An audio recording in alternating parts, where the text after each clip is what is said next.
आपको बिहार विधानसभा चुनाव में रुझानों में जो बड़ा उलटफेर होता हुआ है दिख रहा है, वो हम आपको दिखाने की कोशिश कर रहे हैं। कुल 243 सीटों पर जो है वो वोट हुई। उसके अलावा जो है अब आंकड़े जो सामने आ रहे हैं वो भी हम आपको लगातार दिखा रहे हैं कि किस तरीके से बिहार विधानसभा चुनाव में जो है वो आंकड़े बदलते हुए नजर आ रहे हैं। अगर कुछ सीटों की अगर मैं आपको बात करूं तो अगियाम से महेश पासवान जो हैं वो आगे हैं। आलमनगर से जो है नरेंद्र नारायण यादव जो हैं वो आगे हैं। उसके अलावा अलौली सीट से रामचंद्र सजाद जो है वो आगे हैं। अमनौर से बीजेपी जी। तो इस बात की बड़ी खबर आपको बता दें, जेडीयू 75 सीटों पर आगे है। इलेक्शन कमीशन के आंकड़ों के हिसाब से आपको बता दें कि रुझानों पर ये बड़ी खबर, बिहार विधानसभा चुनाव पर बड़ी खबर आपको बता रहे हैं। एनडीए को स्पष्ट बहुमत मिल चुकी है। इस वक्त की बड़ी खबर, इलेक्शन कमीशन के आंकड़ों में एनडीए 149 सीटों पर आगे। इलेक्शन कमीशन के रुझानों पर यह बड़ी खबर आपको बता रहे हैं, जहां ये बड़े उलटफेर होते हुए दिख रहे हैं। एनडीए को स्पष्ट बहुमत मिल चुका है।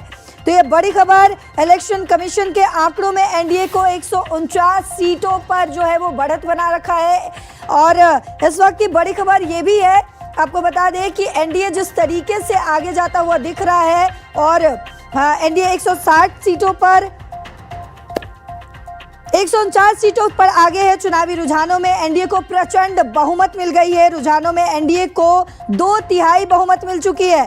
तो ये बड़ी खबर हम आपको बता रहे हैं, जहां एनडीए ने बहुमत बना ली है और लगातार इलेक्शन कमीशन के तरफ से भी आंकड़े जो है वो साझा किए जा रहे हैं। फुलवारी से जेडीयू के श्याम रजक जो है वो आगे हैं। तो हम आपको लगातार अलग अलग सीटों के हिसाब से भी जो है वो आंकड़े बता रहे हैं। एनडीए को स्पष्ट बहुमत मिलती दिख रही है। अगर वैशाली सीट से की बात करें तो आरजेडी के अजय कुशवाहा जो है वो आगे हैं। तो इलेक्शन कमीशन भी जो है लगातार कौन आगे है कौन पीछे है वो आंकड़े दे रहा है, लेकिन हम आपको सीटों के हिसाब से भी बता रहे हैं। राजा पाकर सीट से जेडीयू के महेंद्र राम जो है वो आगे हैं। तो सीट जो है वो कई ऐसे सीट है जो हॉट सीट है। बेलदौर सीट से जो है जेडीयू के पन्ना लाल पटेल जो है वो आगे हैं। तो ये लगातार आंकड़ों में बदलाव हो रहा है, लेकिन इलेक्शन कमीशन ने आंकड़ों में एनडीए को 149 सीटों पर जो है वो बढ़त बनाते हुए दिखा रहा है।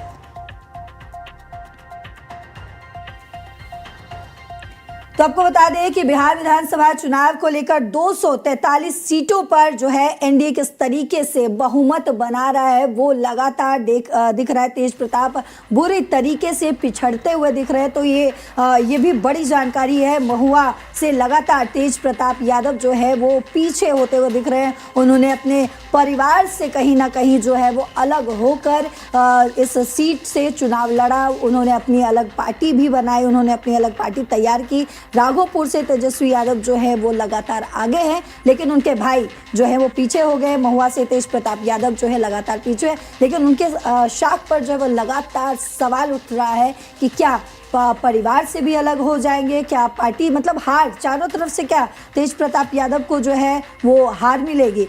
तो ये बड़ा सवाल फिलहाल अभी बना हुआ है, लेकिन जो स्पष्ट आंकड़े हैं वो कुछ ही पलों में हमारे सामने होंगे और ये भी क्लियर हो जाएगा कि आखिर बिहार की कुर्सी पर कौन बैठने वाला है।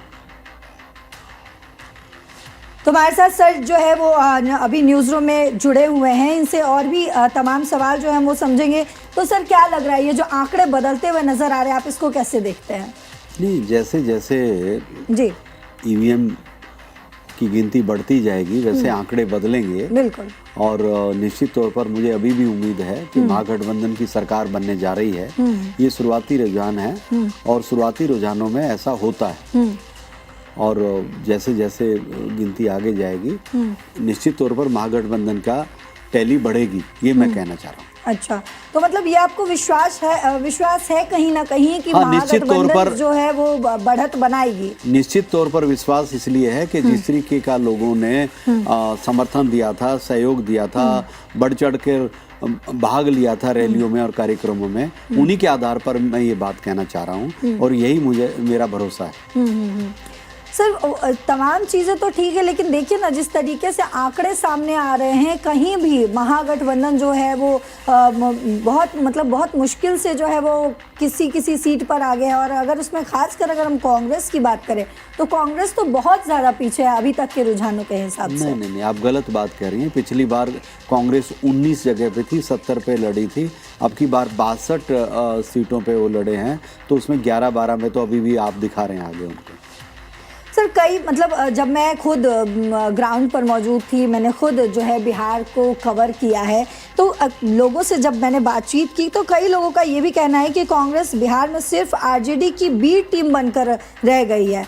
इस बार ये जो आरोप है इसका क्या आप जवाब देना चाहेंगे? देखिए, महागठबंधन जब चुनाव लड़ रहा है, ये ठीक बात है कि आरजेडी वहाँ पे बड़ा पार्टनर है और बड़ा पार्टनर का बड़ा हिस्सा होता है, छोटे पार्टनर का छोटा हिस्सा होता है। तो इसके अंदर ए और बी की बात नहीं है। हाँ, एक बात जरूर रही कि अब की बार मैं भी बिहार में गया था, मैंने वहाँ देखा कि सड़क के ऊपर लड़ाई लड़ रही थी कि वहाँ पे बीजेपी बड़ी है या जेडीयू बड़ा है, और इसीलिए उनके मुख्यमंत्री का नाम की घोषणा ही नहीं की गई। आखिर तक यही चर्चा चलती रही कि नीतीश कुमार जी इस बात से रुष्ट हैं कि उनके नाम की घोषणा नहीं हुई है। तो उन्होंने जो घोषणा पत्र है जो जारी हुआ, वो 1 मिनट के अंदर ही सारा का सारा जारी हो गया, ना उसमें किसी ने अपनी तरफ से कोई बात रखी।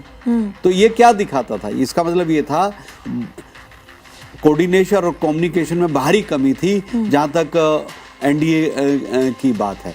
अच्छा सर, लेकिन अभी भी सवाल तो है ही ना कि अगर कांग्रेस 20 से कम सीटें जीतती है तो बिहार प्रदेश कांग्रेस अरे सवाल ये है कि चुनाव चल रहा है, सवाल ये है, जनता पूछ रही है, चुनाव चल रहा है और 10,000 खातों में भेजे जा रहे हैं। सवाल है, जो उस सवाल के ऊपर तो आपत्ति नहीं है कि जब चुनाव चल रहा हो, आदर्श आचार संहिता होती है, उसके बीच में महिलाओं को 10-10 हजार रुपए दिए जा रहे हैं, तो ये कहाँ का वो है, ये मैं कहना चाह रहा हूँ। सवाल तो ये है।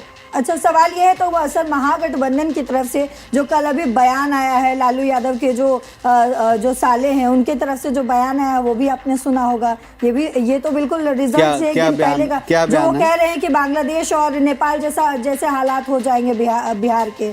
नहीं, मतलब 10,000 रुपए ट्रांसफर करने की बात को आप उस बात से ले रहे हैं। उनके खिलाफ तो एफआईआर लॉन्च हो गई। उनके खिलाफ तो एफआईआर लॉन्च होगी और वो चुनाव होने के बाद का बयान है। और आप तो ऐसे बात कर रही जैसे बीजेपी की प्रवक्ता हूँ। आप इतने बड़े चैनल के एंकर हैं, तो आपको तो कम से कम बचना चाहिए। बिल्कुल सर, ठीक है। तो अब हम एक बार फिर से अपने न्यूज रूम से जुड़ते हैं। न्यूज रूम में हमारे साथी पत्रकार रजत जुड़े हुए हैं। रजत से समझेंगे कि आखिर न्यूज रूम में क्या कुछ हलचल मची हुई है। तो ये तमाम जिस तरीके से बिहार विधानसभा चुनाव के ये नतीजे सामने आ रहे हैं, अभी तक के जो आंकड़े सामने आए हैं, पल्लवी आप देखिएगा कि इस तरीके से जेडीयू बाजी मारती दिख रही है। भारतीय जनता पार्टी और जेडीयू में ही एक दिलचस्प टक्कर फिलहाल देखने को मिल रही है। आप देखिए किस तरीके से जेडीयू 71 सीटों पर, भारतीय जनता पार्टी 69 सीटों पर, आरजेडी 43 सीटों पर, चिराग पासवान की एलजेपी आर 17 सीटों पर, कांग्रेस 9 सीटों पर, सीपीआई माले 5 पर, जीतन राम मांझी की हम 4 पर और अन्य और इंडिपेंडेंट की अगर हम बात करें तो 7 सीटों पर। ये अभी तक के रुझान सामने आ रहे हैं। हालांकि अब धीरे धीरे नतीजे अपने चरम पर पहुंच रहे हैं और तमाम हमारे साथ अब बातचीत करने के लिए जय भगवान गोयल हैं, भारतीय जनता पार्टी के वरिष्ठ नेता हैं। गोयल जी, बहुत बहुत स्वागत है आपका। लेकिन जिस तरीके के ये नतीजे अभी तक, रुझान अभी तक सामने आ रहे हैं